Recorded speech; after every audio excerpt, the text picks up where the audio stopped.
dari kelas 11 IPS 4. Di sini saya akan mempresentasikan mengenai integrasi nasional menurut para ahli.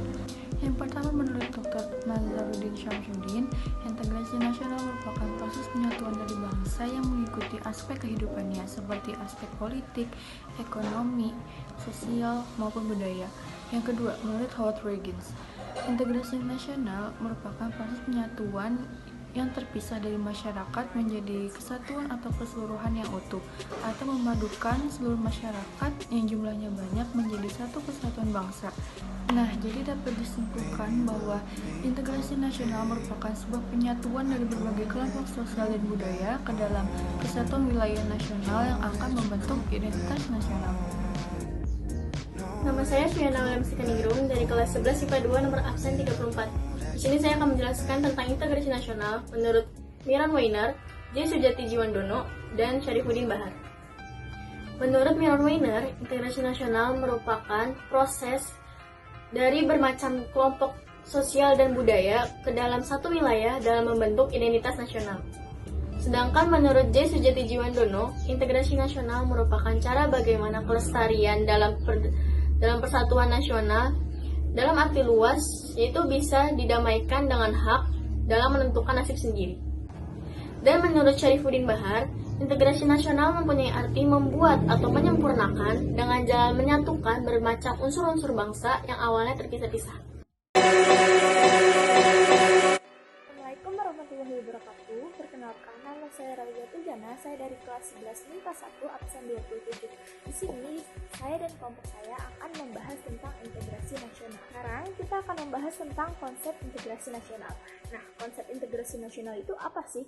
Konsep integrasi nasional adalah konsep di mana yang bertujuan untuk mewujudkan integrasi dengan menjembatani perbedaan-perbedaan antara pemerintah dengan rakyat, kelompok dengan kelompok, kelompok dalam masyarakat. Nah, konsep integrasi nasional ini dibagi menjadi dua pandangan. Yang pertama adalah konsep integrasi nasional secara vertikal dan konsep integrasi nasional secara horizontal. Nah, apa sih konsep integrasi nasional secara vertikal itu? Nah, konsep integrasi nasional secara vertikal adalah konsep di mana mencakup untuk bagaimana cara untuk menyatukan pemerintah dengan rakyat, dan konsep ini juga mencakup bagaimana cara menyatukan antara pemerintah pusat dengan pemerintah daerah. Nah, intinya konsep integrasi nasional secara vertikal adalah konsep di mana yang bertujuan untuk mewujudkan integrasi dengan menjembatani perbedaan antara pemerintah dengan rakyat. Nah, yang kedua adalah konsep integrasi nasional secara horizontal. Nah, konsep integrasi nasional secara horizontal apa sih? Nah, konsep integrasi nasional secara horizontal adalah konsep di mana mencakup bagaimana cara menyatukan rakyat Indonesia yang memiliki kemajemukan yang cukup tinggi. Dan konsep integrasi nasional secara horizontal ini juga mencakup bagaimana cara mewujudkan identitas yang sama meskipun jati diri, golongan, agama, etnis, ras, suku, dan lain-lain itu berbeda. Jadi, inti dari konsep integrasi nasional secara horizontal ini adalah suatu konsep yang bertujuan untuk mewujudkan integrasi dengan menjembatani perbedaan-perbedaan antara kelompok dengan kelompok, individu dengan individu, dan lain-lain. Nah, itulah penjelasan dari konsep integrasi nasional. Bayhaqi ingin menjelaskan tentang syarat-syarat integrasi nasional. Yang pertama yaitu anggota masyarakat merasa kalau mereka sudah bisa dan berhasil mengisi kebutuhan masing-masing orang. Yang kedua yaitu terjadinya kesepakatan bersama mengenai norma-norma dan nilai sosial yang dilestarikan dan dijadikan pedoman. Yang ketiga yaitu norma-norma dan nilai sosial tersebut akan dijadikan aturan yang paling utama dalam melakukan integrasi nasional. Assalamualaikum warahmatullahi wabarakatuh. Perkenalkan, nama saya Din Putri Amalia dari kelas 11 MIPA 3 nomor absen 5. Di sini saya akan menyebutkan beberapa faktor pembentuk integrasi nasional. Yang pertama, adanya perasaan senasib dan seperjuangan. Satu di antara faktor pendukung integrasi nasional yang paling utama adalah adanya perasaan senasib dan seperjuangan. Hal ini muncul karena saat penjajahan, semua rakyat Indonesia bersatu untuk merdeka tanpa memperdulikan suku, agama, ras, dan golongan. Yang kedua, keinginan untuk bersatu. Satu di antara peristiwa yang menunjukkan keinginan persatuan Indonesia adalah Sumpah Pemuda pada tanggal 28 Oktober tahun 1928.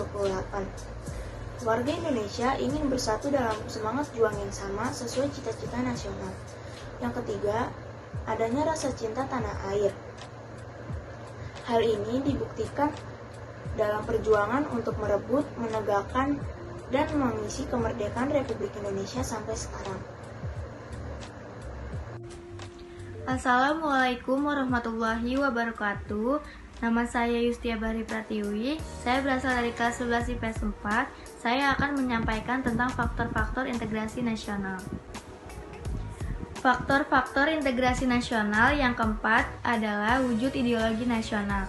Integrasi nasional menjadi wujud dari ideologi nasional yang telah ditetapkan bersama. Lewat ideologi Pancasila, Indonesia mempunyai banyak perbedaan dan keragaman bisa tetap bersatu. Hal ini dikarenakan nilai-nilai Pancasila yang diterapkan dalam kehidupan bermasyarakat, berbangsa, dan bernegara. Yang kelima, adanya budaya gotong royong. Faktor pembentuk integrasi nasional bisa timbul adanya budaya gotong royong. Seperti diketahui, budaya gotong royong menjadi ciri khas kepribadian bangsa Indonesia secara turun-temurun sejak dulu dan tetap dipertahankan hingga sekarang. Yang keenam, adanya antisipasi ancaman asing. Integrasi nasional juga perlu mengantisipasi ancaman dari luar. Ancaman dari luar tersebut bisa berupa pengambilan wilayah atau pulau paling luar di Indonesia. Assalamualaikum warahmatullahi wabarakatuh. Perkenalkan, nama saya Cindy Hermawan. Saya dari kelas 11 MIPA 2. Faktor-faktor penghambat integrasi nasional. Faktor yang pertama, masyarakat Indonesia yang beraneka ragam.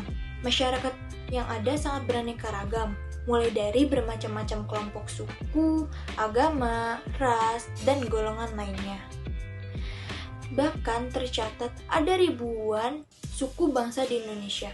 Ini yang membuat proses integrasi nasional menjadi terhambat karena adanya perbedaan yang mencolok. Faktor yang kedua, wilayah Indonesia yang begitu luas. Wilayah negara Indonesia sangat begitu luas. Ini juga dapat memperhambat proses dari integrasi nasional. Seperti kita ketahui bahwasannya negara Indonesia merupakan negara kepulauan yang memiliki lebih dari 17.000 pulau dan dipisahkan oleh lautan yang luas. Faktor yang ketiga, kuatnya paham etnosentrisme. Etnosentrisme adalah fanatisme suku bangsa yang mempersepsikan kebudayaan yang dimiliki lebih baik daripada kebudayaan yang lainnya. Ini juga membuat tiap suku bangsa di Indonesia menganggap budayanya lebih baik daripada suku yang lain. Kondisi ini bisa menjadi ancaman bagi integrasi nasional. Perkenalkan, nama saya Aditya Daniel Hadiwijaya dari kelas 11 MIPA 1 absen nomor 3 perwakilan kelompok 1. Ya, saya akan melanjutkan pembahasan dari Cindy Hermawan mengenai faktor penghambat integrasi nasional. Nah, yang keempat itu ada tidak meratanya pembangunan karena tata letak geografi Indonesia yang sangat besar tidak memungkinkan untuk meratanya pembangunan. Nah, yang kelima adalah nilai-nilai budaya Indonesia yang asli mulai tergerus karena adanya globalisasi dari budaya asing yang masuk ke dalam Indonesia. Sekian dan terima kasih. Ryan Little